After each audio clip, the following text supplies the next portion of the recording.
Hey, welcome to the Android Police Podcast. I'm Ryan Whitwam. I'm Cody Toombs. I'm Corbin Davenport. And I'm Jules Wall.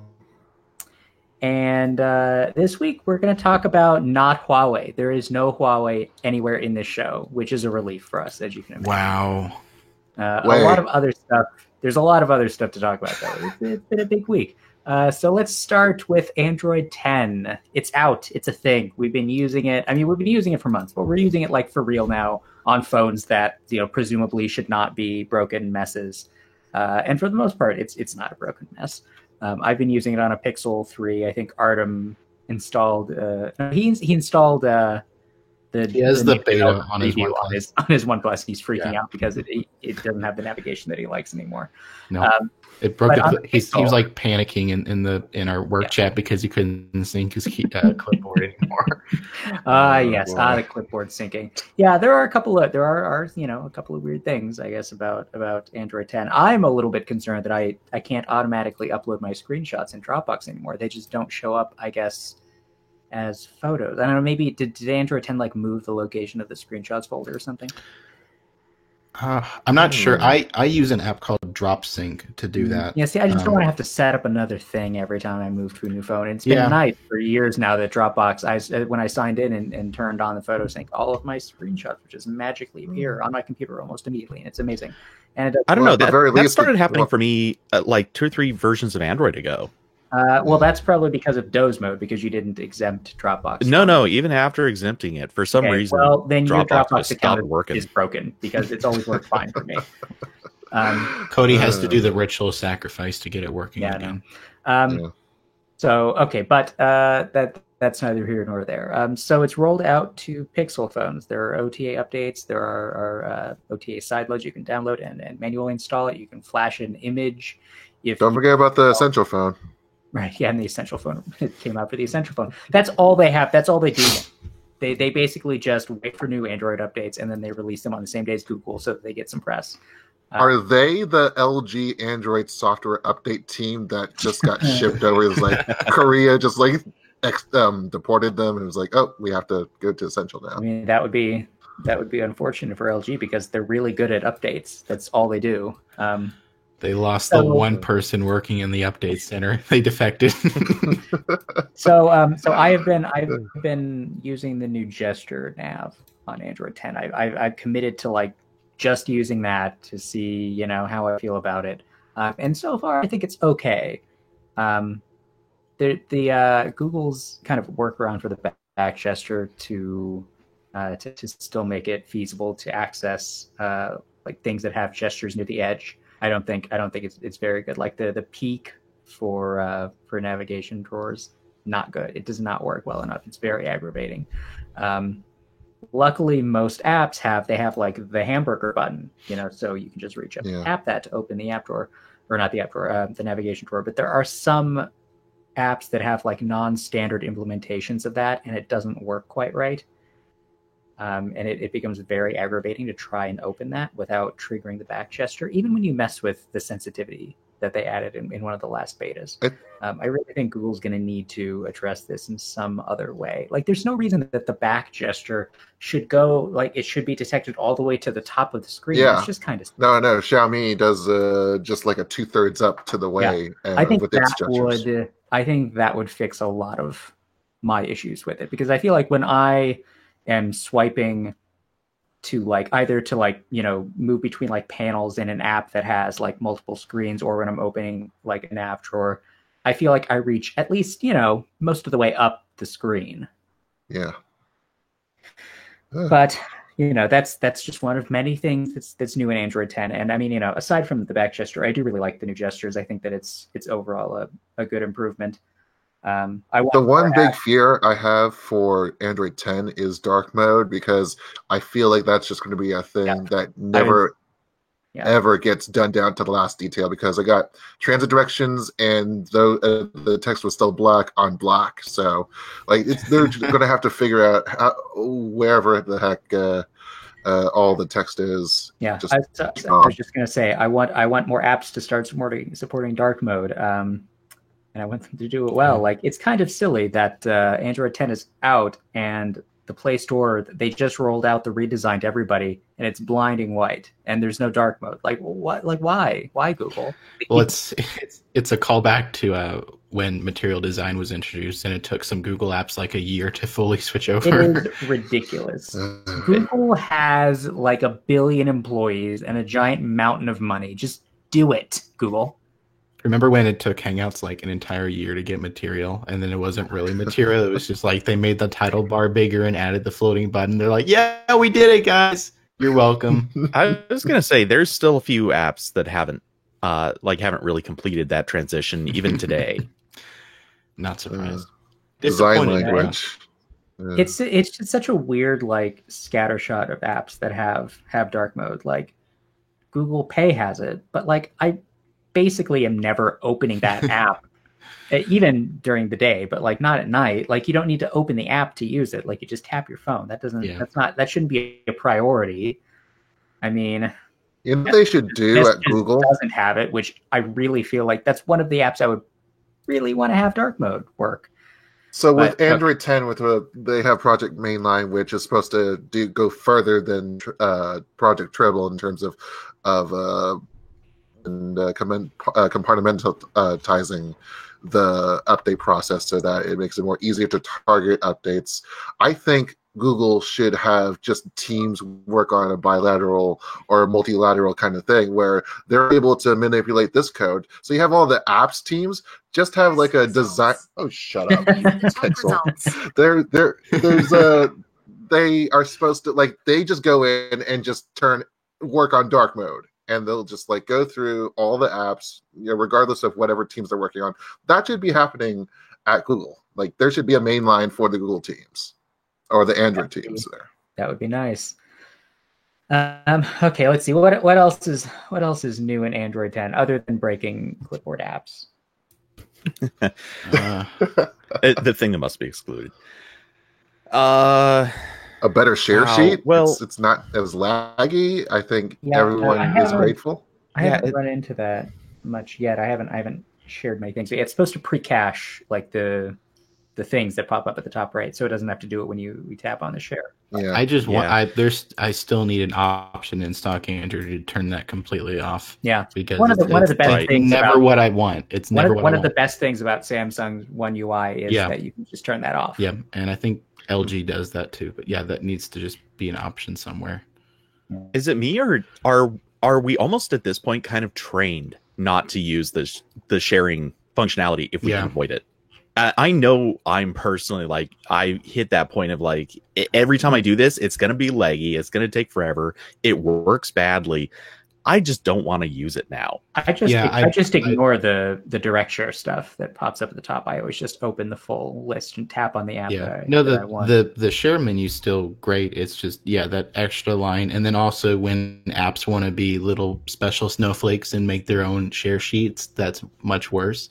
That like Google Photos. Google Photos has their custom one, and then all your apps are on like a tiny line you have to horizontally scroll through. And I think YouTube does that too. It's terrible. Yeah.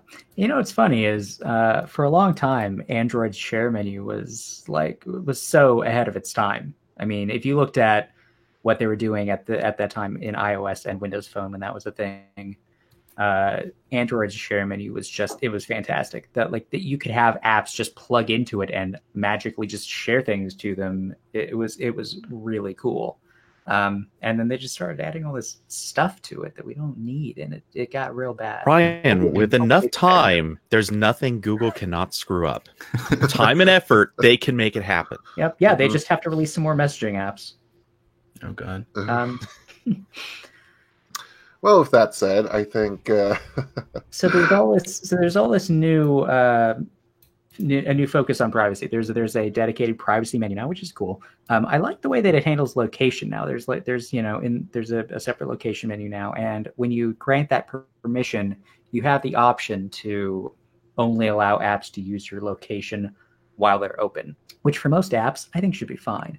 And it was interesting. I actually got, shortly after I installed the update, I got a notification on my phone that my banking app had requested my location in the background, and I was like, I wonder why it would do that.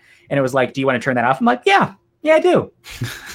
so now it can only get my location when it's in the foreground. Yeah, it's been fun seeing people on Twitter with the betas and posting all the alerts they get from apps. Like, why does Instagram need my location right now when I don't have it open? Yeah. Well, the thing is that I have been using, so I do the stupid thing of using betas on my daily driver, which is a 3A. So, Christ, that beta 4 or 5 period when battery life just took a toll. Ugh, that was fun. I don't know why you do that to yourself. Boy.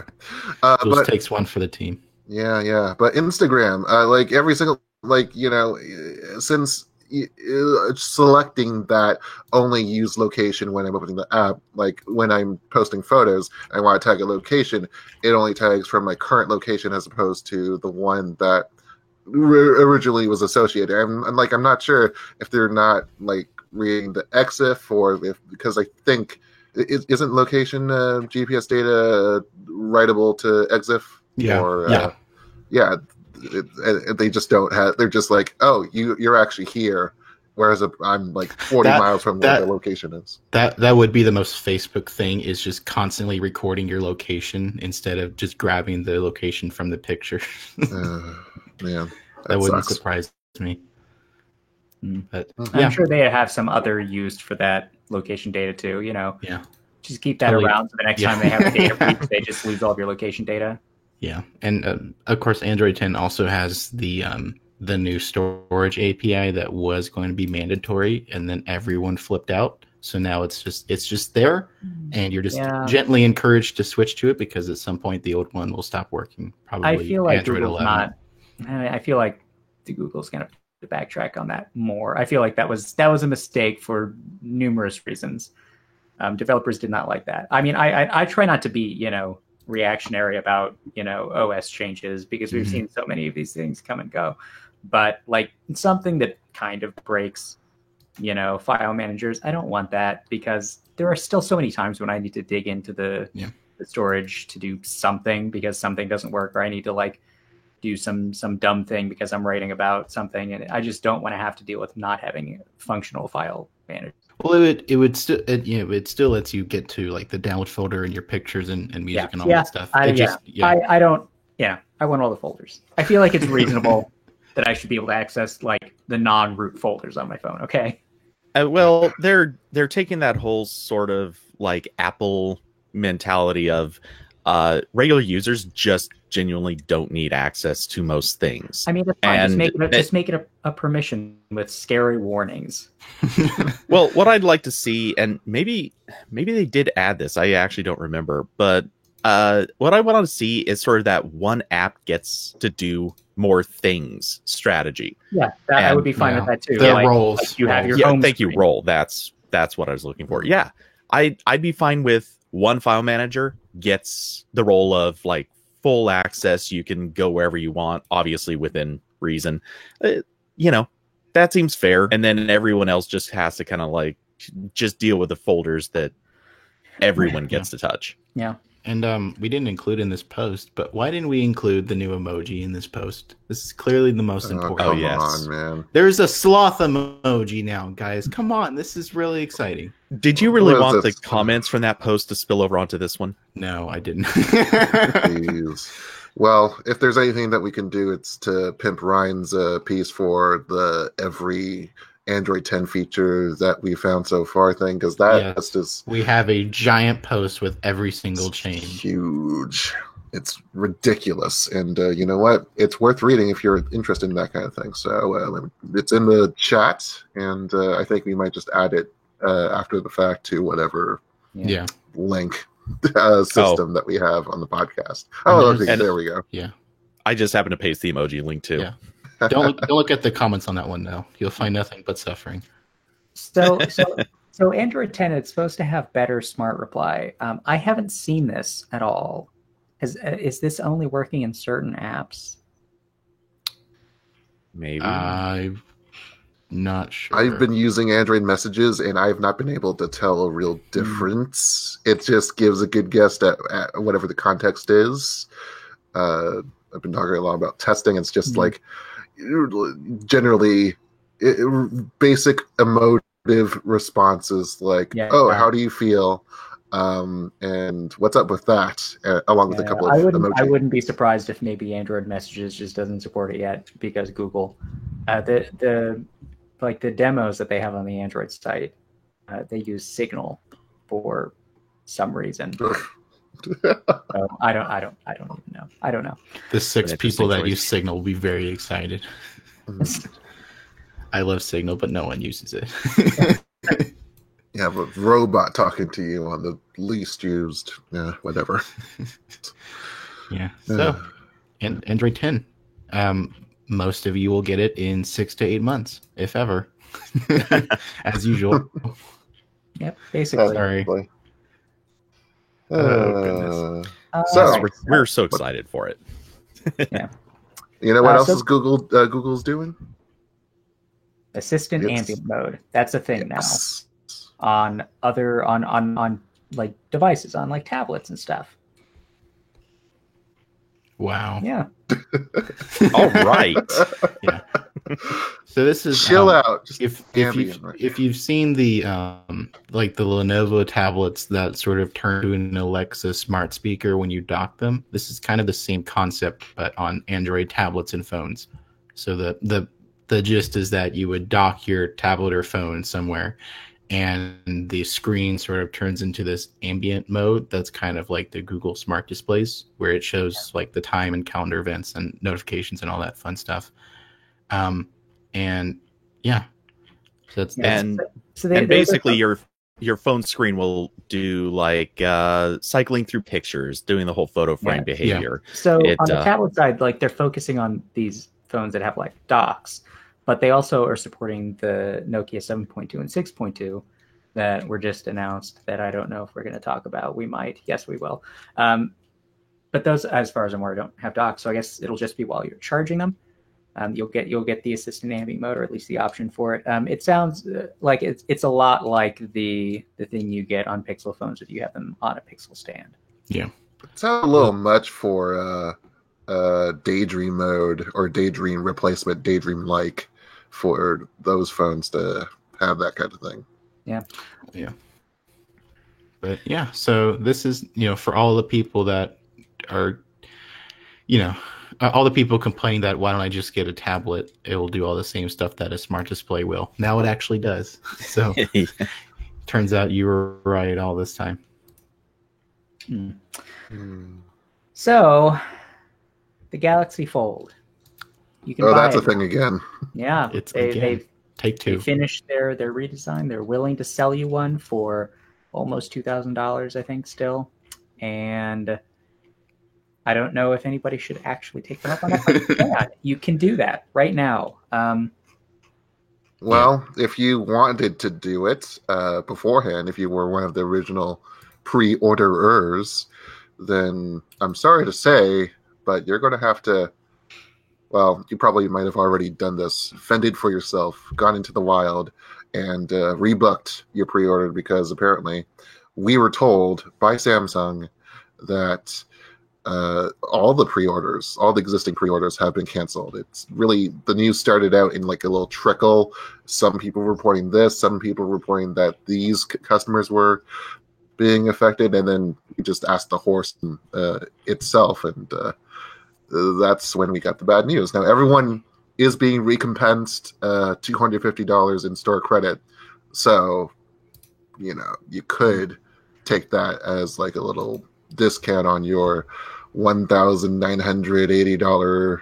Is that the thing again?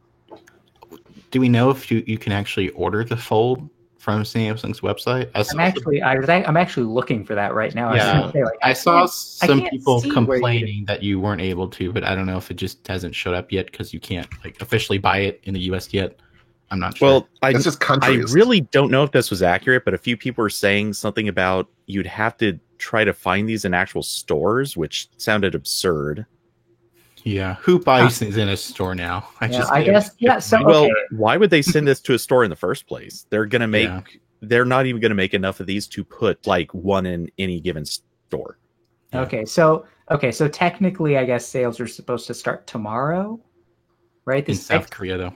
Oh, okay, South Korea. Okay. Yeah. Yeah, if you go to the told us sales in the U.S. will come in the coming weeks. I never know what these companies mean when they say international. Do they mean international for us or for them? But yeah. So if you go to the Fold page on Samsung's website, there's still just a pre-order button. But when you click that, it just asks you to sign up with your information, and they'll let you know when or if you can purchase the phone. I suppose they probably canceled all the pre-orders because they figured a lot of people like pre-ordered it and sort of forgot that it was a thing, and they don't want to just magically get this $2,000 phone in 6 weeks. I wonder if the people who pre-ordered are being given like some period of time where they can get their pre-orders back in before the general populace could, or if they just could get jump cut in to the front of the line. I don't feel like demand is going to be high enough that they need to worry about that. Well, yeah, we all agree on that, but I get maybe there's some kind of legal thing where like they can't keep the pre-order because maybe this is technically a different product. I'm not quite sure. That could be one reason. I think they're just using common sense that they at this point, like, people have forgotten that they had these pre-orders. They can't just ship something this late. And there are actual laws in a few countries that would protect people from just magically getting charged. I feel like if I spent $2,000 on something, I don't think I'd forget. They didn't have to pay for it all up front, did they? I think no idea. Maybe, yeah. Yeah, I don't remember. It's been so long. Maybe you put money down first. I'm not quite sure. Well, none of us pre-ordered because we're not crazy. Yeah, really. I thought didn't Ryan pre-order? Yeah, Ryan did pre-order, but he also canceled before. Well, he canceled back when all the news was going down that everything fell dead. apart. Yeah. So yeah, he didn't get his $250 perk. Yeah. I mean, I feel like the Galaxy Fold is just sort of a necessary step, but it's going to be a real ugly, messy one. I mean, I don't think anybody should spend $2,000 on this. I would like to think that foldable electronics in general are a thing that will happen in the future, but the technology to make them actually usable, I think, is still a couple of years out. There will be foldable phones that might be kind of neat. Like, that Motorola folding thing that we keep hearing rumors about. I would really like that to exist because I think it's probably really neat. It's probably not, better than a phone that doesn't fold. It's just, it would be fun. I think somewhere down the line, the technology will get to a point where you actually might want a foldable phone over a non-folding phone. Yeah, put it out to the market, let us play with it for a little while, and we'll see if we want it or not for the long term. And if not, well, we'll just find another use for it. Yeah. All right. Well, that's so. Now we're just going to take a quick break from the news, the stuff that you come here to listen to, and we're gonna do some shilling. You may or may not be aware, hopefully you are, but we stream this show live every week on Twitch. It's twitch.tv/AndroidPolice. And if you like what we do for some unknowable reason, the best way for you to support us is to go there and sign in with Twitch and connect to Amazon Prime if you've got that, and then you get a free subscription every single month. It costs you no additional money. You can subscribe to the AP podcast, and we get money for that, and that helps us keep doing the show, which, again, in this scenario, you like. If you're not sure how to connect your Amazon account, we've got the instructions right there on our page. And hey, while you're there, you should stick around and watch the show live because we've got a chat room, and and we talk to the people in there, and they tell us how much they, again, like the show, because in this scenario, you guys like the show. And tune in for our now functional video stream. Yes, the video streams are working. That was not our fault. That was the video streaming service we were using was being bad, but we fixed that, so it's great. And if you are watching the show live and you subscribe during the show, a Pixel 3 XL notch will magically appear in the video feed with your name on it. It's pretty much the best thing on the internet right now. Yeah. So do please come and subscribe to the show. And if you have subscribed in the past, please do remember that those subscriptions expire every month, so you have to re-up. So please do that if you haven't. So now let's get back to the show. When are we going to update that notch to be the camera stove? I feel like that's the next step. I don't know. I'm really attached to the notch at this point. I think that the notch is immortal because it was such a bizarre, unpleasant design decision. I think it really deserves to be immortalized. Yeah. All right. We'll keep it around. Yeah. Even Google had to admit that was a bad idea because, they right away, the next gen, they're like, nope, we're not doing that again. That was not anymore. Yeah. They totally would if they could fit all those sensors in, though. Probably. Yeah. Hey, to be fair, they were also smart enough to say, yeah, we're just going to do one phone with a notch. The other one, we'll make it okay. The other one will just have Nexus 7 bezels. It's not that bad. It really isn't. I'm sorry. I was thinking of the Pixel 2. The Pixel 2 was pretty excessive. The Pixel 3 is a handsome little phone, I think. Yeah. Just about as big as a Nexus 7, I think. Yeah. Isn't that right? I was using a Note 10 Plus last week because that just came out and there's stuff to write and things to know, and that's a gigantic phone. It's like 6.8 inches or something. It's almost like a 7-inch screen, like on the tablets of old. And then I switched to the Pixel 3, the small one, and I was like, wow, this phone, it's like I'm going to lose it. It's just going to fall through my fingers and get lost in the carpet. It's so tiny. But I feel like the Note 10 Plus is maximum phone. I don't think we can go any bigger without folding it. Yeah, I've been loving my S10e. This is what I wanted. Isn't that cute? This is like what I wanted from the small Pixel, but with a full screen. So finally, the dream from 3 years ago has finally been realized for me.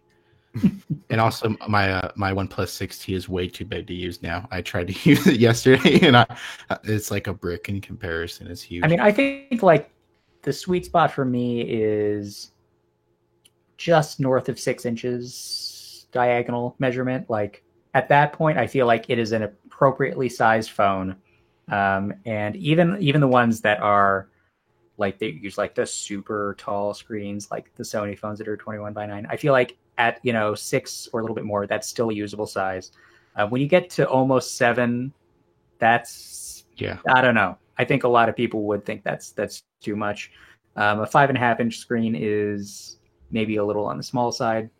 I think you can definitely tell phones are getting too big when the new interface trend is let's move everything down to the bottom half of the phone so people can reach it. I hate that 19.5:9 is the codified thing these days. It's not, it's not 18:9. It's not 21:9. Although arguably that's growing. It's 39:18. That sounds like a ratios are good hard. Aspect ratio, and that's why we continue to accept all these 7-inch phones when we should be accepting, I don't know, maybe 7-inch smart displays. That's actually something that we could maybe talk about as if it wasn't on the list. The new Lenovo 7-inch smart display. They announced it, I think, just today at IFA. Today, depending on your definition of time and what time zone you're in. I don't know how Europe works. This is the international Funkausstellung section of our show. Yeah, welcome. So it's it's a 7-inch smart display. You can probably imagine generally what that looks like. Lenovo was the first company, I think, to launch an assistant smart display. They were the first ones out. Yeah. So it's nice to see them launching a new gen. And so this display, it looks less, I don't know, funky. It's almost a carbon copy of the Echo Show. Yeah, it looks a lot like that. It's taller because it's got the speaker underneath the screen instead of off to the side. I like that. I think that's a better speaker placement. I also like that it kind of generally looks like the Google Nest speakers, that it has that same kind of vibe. Well, I like the taller angle, so it's probably closer to where your line of vision is compared to the one that's just sort of flat on the surface. I personally miss the verve of the original Lenovo displays with the backstand. Yeah, it had like wood. I like that those were interesting. Those had a fun kind of out there design. I feel like fabric is being overdone. It's like, oh, now it's on your Google Home. That's Google's thing lately, is the fabric on everything. This is Lenovo's option. every company gets to do their things. So, Lenovo could go do something else. It would be kind of nice if more companies were branching out from this design a little bit. Yeah, where's my transparent plastic smart display, like a Game Boy Color or like an iMac? Yes, original I was iMac? Just thinking that. Yeah. I'd love that. Oh, and thank you to Metal 3D for subscribing. 3D. They've subscribed for 2 months. Oh my goodness! I think that's. Oh my god! It's Ethan Klein. No, it's not. So the Lenovo display, it'll be out next month, and it's $130, which. But it will go on sale in 2 months. I feel like that's too many dollars, but yeah, it will probably be on sale. I mean, you've been able to buy the Home Hub / Nest Hub for like I think it was down to like $60 the other day. Yeah, it's ridiculously cheap right now, and I don't think that this is really going to be a better device than that. Why are Android Things devices so overpriced? Because we consider, for what does the functions and for, how little screen time you actually be getting, as opposed to, we treat it more as, a smart speaker with the sometimes display. It's nice to have, and it doesn't need to be that great. It's like 600p or something less, and it works out. Like I don't see that costing more than $20 more than a Echo or something like that. Well, people like them. I mean, yeah. So I mean, they're great for the kitchen. That's honestly I have my Nest Hub in the kitchen, and it's super useful. So the Lenovo Hub or the Lenovo Smart Display. Yeah. Actually, it'd be really funny if OnePlus made a smart display just with completely ridiculous hardware. Like you'll just have like a 4K screen and Snapdragon 850. Yes. And it's going to be 55 inches. It'll stream Hulu better than ever before. Yeah. So this display, it has an RGB sensor. Lenovo didn't say what it is for. I hope it's for adjusting the screen temperature like the Nest Hub does. That's really, really excellent because I hate walking by like a super bright like blue shifted screen at night. It's nice that the Nest Hub just sort of blends in. It's not super abrasive to look at. So hopefully that's what they're going to use it for. So, moving on, time for some Motorola. We're not going to talk about all the Motorola things. There were a couple boring Motorola things, but we'll talk about the Moto One Zoom because that seems to be something people are interested in. This is leaked a couple of times, and if you don't recall, this is the phone with like the big, giant rectangular sensor cluster on the back, like with the Batwing logo in it, and then the 4 cameras. So yeah, I mean it's a Motorola phone, and as you can probably imagine, it has a zoom camera. I forget how much it has. 3x optical zoom telephoto lens. And this is still all on a budget phone that costs $450 or €429. So It's got that nice camera. It's got a big battery, 4,000 milliamp. That's kind of big. It has USB Type-C. Did the last Motorola One phones have that or not? I don't remember. I think they did. The last Motorola ones, I think they did. Okay. Have what? I missed. C. Oh, yeah, they did. Okay. Yeah. So, looks pretty good. The design is nice. The little camera notch is just a little hump at the top. It's nothing too obnoxious. Yeah. And apparently, it's launching like now-ish, but you can't buy it from Motorola yet. It just says coming soon. I mean, it sounds like a decent Android One phone on paper. It's not Android One though. It's not. Not in the US. I think in some markets it's Android One, right? Now that screws up everything. That because it was supposed to be their big Android One thing, and I think the Android One phones are Android One in like Europe.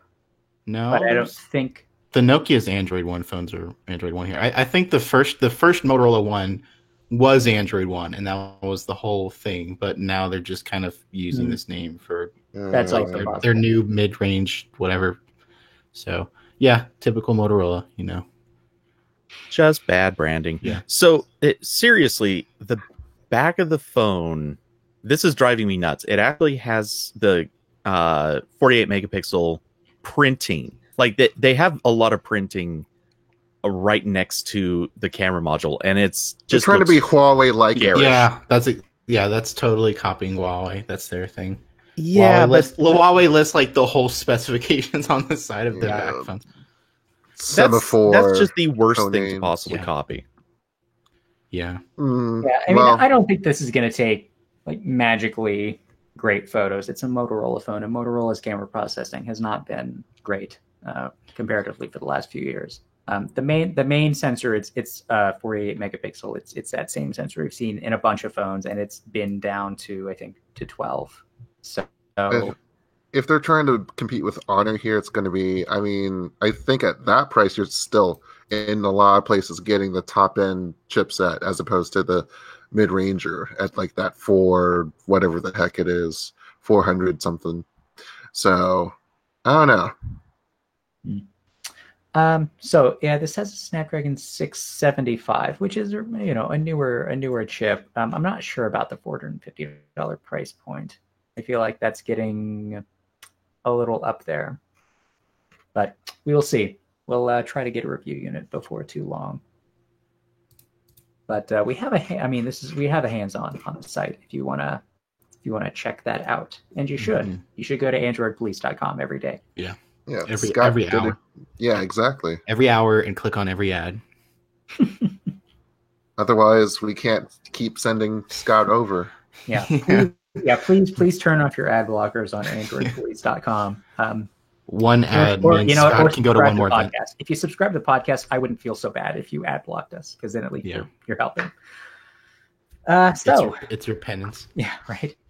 And you have to actually watch the podcast live every week. That's the agreement. Exactly. Okay, so also new phones that we mentioned briefly earlier, the Nokia 6.2 and 7.2.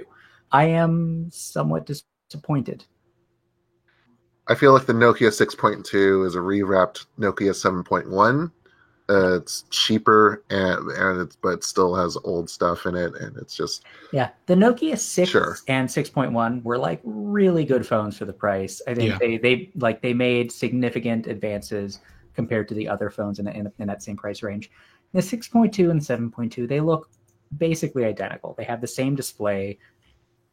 I think the same body or almost the same body, the same camera setups.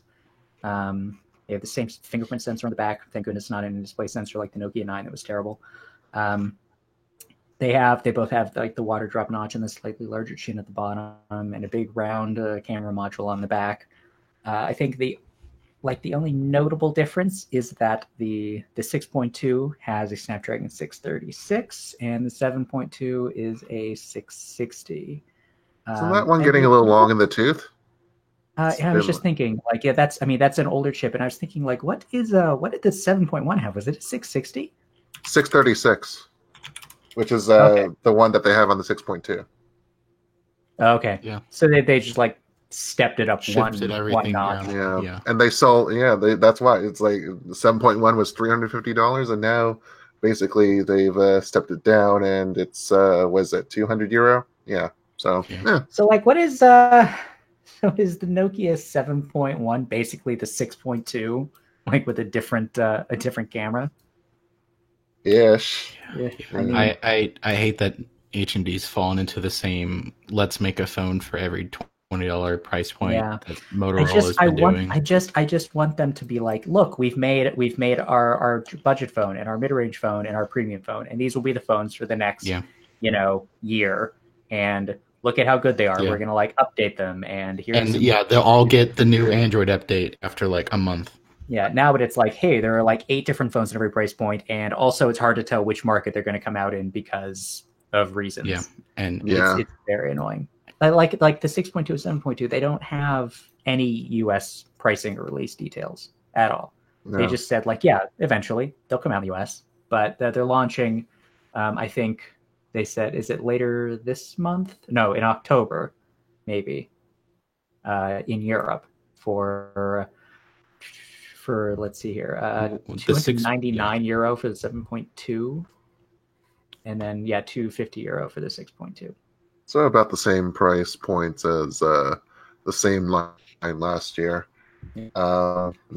I mean, I think there are some things to appreciate about this. So HDR displays on both both models, and so they're not real HDR displays. So they're like, it's like the always on post processing thing. They launched that with the 7.1, and I didn't really notice any difference. Yeah. Maybe some people did. I don't know. I actually wasn't able to. My brother used one for a while, and before he, like many of us in our family, cracked his screen by dropping it onto pavement. So that's fun. But yeah, he had a good time with that while it lasted.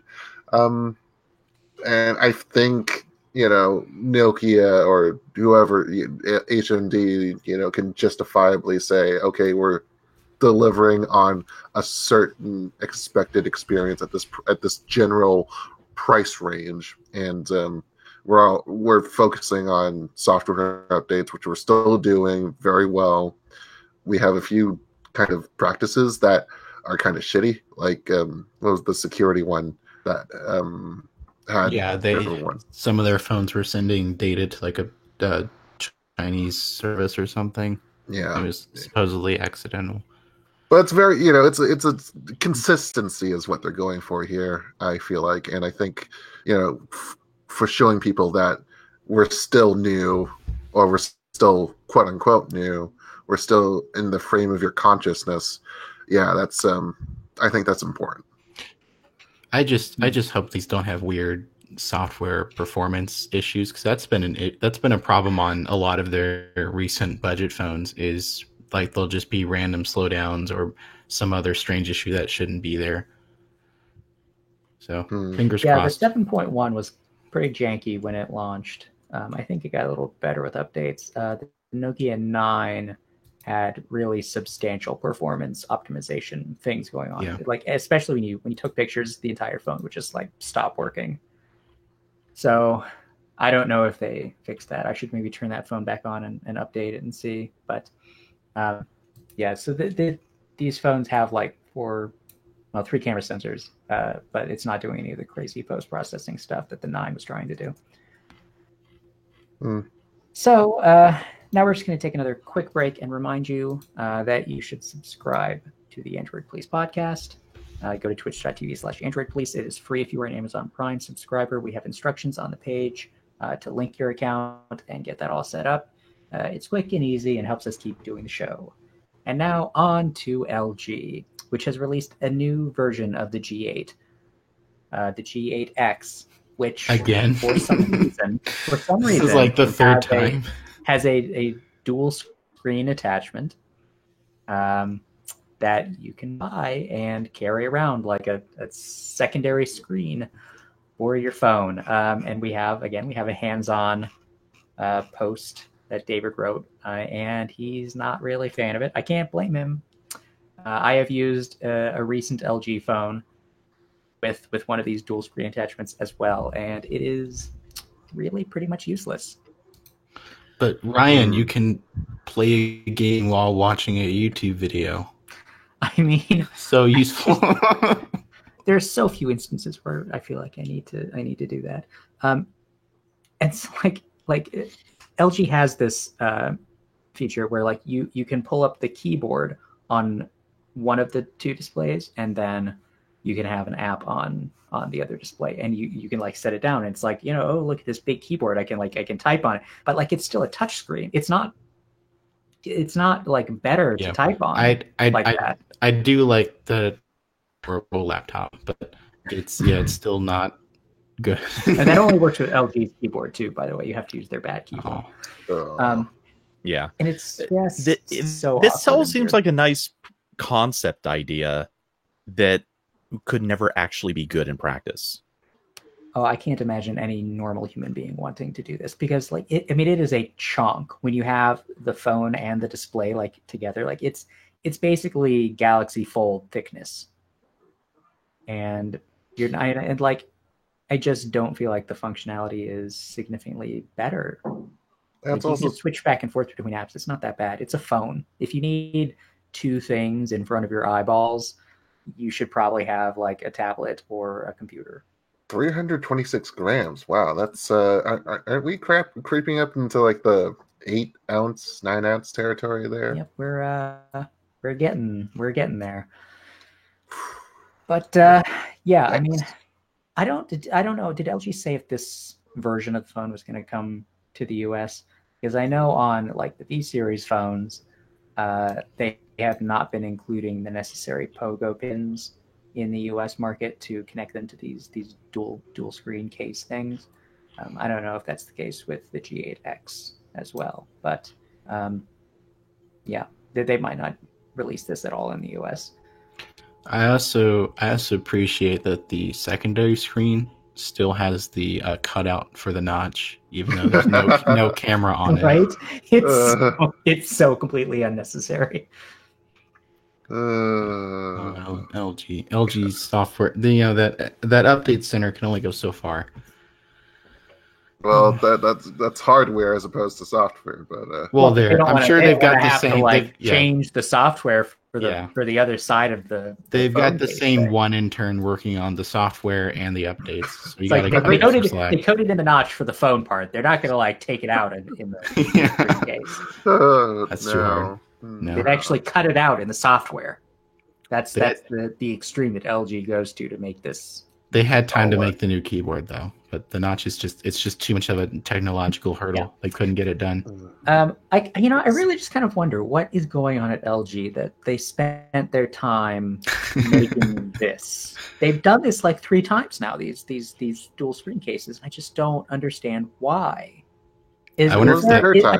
Is this something that people like want in other markets? Like, is this the thing people are into in Korea? Is there some reason that this works? Yeah, I feel like the margins might be pretty good on this. I don't know how much it would cost, but it's basically just a screen and plastic. Yeah. Maybe this is what will save LG's smartphone division. Well, I kind of start wondering if there's some like bizarre game related reason that this caught on. Like, is there a game that is popular in some country we're not aware of that could actually take advantage of this in some crazy way? Does it have like some PUBG exclusive feature or something? Yeah. I mean, also this looks like it'd be nice for like a Nintendo DS emulator, but that's about as far as I think it would be useful. I think we're just behind the times here, because remember when LG had that Square phone, the View, and they had 4 of those, I think, or something like that. It was just one by one, just the freaking coffee mug coaster. So it's like the BlackBerry Passport. Yeah, pretty much. Yeah, they were basically like little like 4x3 tablet things. Sort of. They had stylus in them, I think. Yeah. I miss the old fun LG that made like the banana curved phone and all those other devices. Although I don't miss the LG that made the 2 Nexus phones that combusted for me. So maybe it's better that stays in the past. Well, LG can try and save itself all at once, and so can Sony. And there's more than one way to get more screen on your phone. That's not, a case that has a second screen on it. Several things. One, Jules and I are now enemies because he literally just stole the segue that was almost word for word what I was going to say. So I hate you. Also, it was a twofer. Also, what is with the branding on the Xperia 5? Why don't know anymore. Why is it the Xperia 5? It's the strangest thing. So they went from like XZ3 to 1 to 5. And they're like, we're starting over at 1. And so all the leaks, everybody's like, well, this is going to be the Xperia 2, right? Right? No. 5. Okay, so and it's not even like a sequel to the Xperia 1. It's like a smaller version of it. It's basically an Xperia. Yeah, I think that's actually what our title is. Basically an Xperia 1 compact. Maybe Sony's trying to confuse people into thinking this is newer than or better than whatever they. So the Xperia 1, I think it had a 6.5-inch 4K OLED. And it's a 21:9 ratio, so it's really a tall phone. It's kind of awkward. I didn't love using it because every time I had to reach up at the top of the phone, I'm like, oh God, what? This is not good. This is arduous. It's like, what? It's like, what do you, man, I have to like run a marathon to get up to the top of the phone or what? Do the hand shuffle. But so this phone, 6.1 inch, still 21 by 9. But it's like, because of that ratio, like it's really a narrow phone. So it's really comfortable to hold in your hand. It's easier to use in one hand as long as you don't have to reach up to the top of it. But I mean, it's basically the Xperia 1 compact. Specs are very similar. Snapdragon 855, 6 gigs of RAM. It has, I think, the same 3-camera module on the back, except it shifted over to one side instead of in the middle. Was it one of them a 20, if I'm not mistaken? Because these are all 12s here. Oh, was it? Oh, that could be. I don't remember. It's been a couple of Let me check. months since I reviewed that phone. So does Sony still do that thing where they announce like their mainstream phone in the beginning of the year and then like a premium version later? Or is this the next premium? Yeah, it's 12. They've basically been doing like 2 flagship phones a year. Right. I was just curious if like, is this the big boy phone for this year, or are they still planning something? Well, I mean, they just released the Xperia 1 4 months ago. Small boy phone. Okay. Yeah. Small boy, I mean, you got the small boy, you got the tall boy. Introducing the Sony tall boy. But this phone still has like the very strange arrangements of buttons all on the right side. There's the volume toggle, the fingerprint sensor, a power button separate from that sensor, and then a camera button at the bottom. I feel like that's way too much stuff on one side of the phone, and the positioning is not good. Should really space that out and move things around a little bit. But maybe it won't be as bad on this phone because it's not going to be as tall as the Xperia 1 was. Like there was just the buttons were just in very strange spots on that phone. I just saw a comment on our article. Someone put, "In what way is this remotely compact, you fool?" you know, in today's world, this is a pretty compact phone. I mean, yeah. I don't think Ryan was trying to make the impression this was compact, just that like it was the same size as last year's Xperia compact, which was already huge. Well, someone just posted a comparison with the XZ2 and XZ2 compact, and even though it's like dimensionally bigger, it's the Xperia 5 is lighter. It's like by like at least 0.2 of an ounce or something like that, which is weird to say, but okay. So it's a lightweight, tall phone. It's kind of like that lanky redhead that you used to see at high school, just kind of like, the awkward kid or something like that, and never really knew how to frame him in pictures. I don't know. Wow, Jules. Yeah, I was really concerned about where that was going. I think it turned out okay. I am sorry to all the lanky redheads. I was waiting for that to turn into, but one day becomes beautiful. Okay. Well, they are beautiful. So you can pull back of the camera. I think that we decided we're not gonna get into the ROG phone, but we can if somebody feels strongly. It's still on the list, but only if we want to trash it.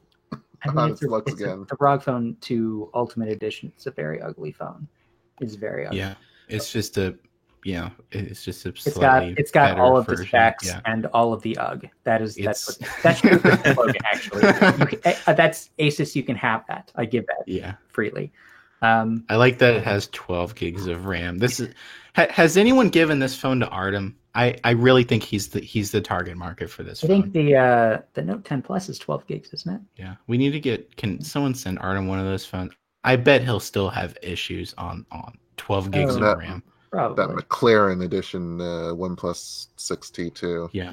Oh yeah. That was a fun time. Artem needs the I remember when the Nintendo DS came out, there were some games that needed more RAM than the DS could have, so they made like a RAM cartridge you put in the bottom of it. That's what Artem needs for Android. I mean, that was a thing with the Nintendo 64. Yeah, you had to get the memory expansion if you wanted to play Perfect Dark.